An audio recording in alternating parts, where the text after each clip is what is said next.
ఈ దాల్చిన చెక్కని వాడవచ్చు. దాల్చిన చెక్క చూర్ణం ఇంటర్నల్గా తీసుకొని దాల్చిన చెక్కని ఎక్స్టర్నల్గా కూడా దీన్ని అప్లై చేయొచ్చు.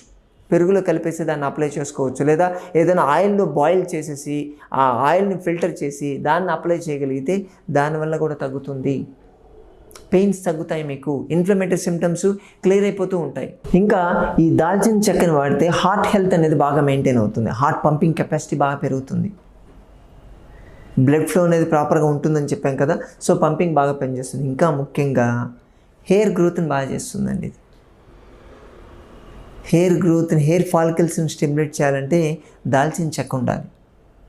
అలాగే యాంటీ క్యాన్సరస్గా కూడా పనిచేస్తుంది. ల్యాబొరేటరీలో ఈ దాల్చిన చెక్క నుంచి తీసినటువంటి ఒక ఆల్డిహైడ్, సినమాల్డిహైడ్ అంటారు అనుకుంటాను, దాన్ని తీసి దాన్ని అప్లై చేయడం వల్ల క్యాన్సర్ గ్రోత్ అనేది తగ్గింది బాడీలో.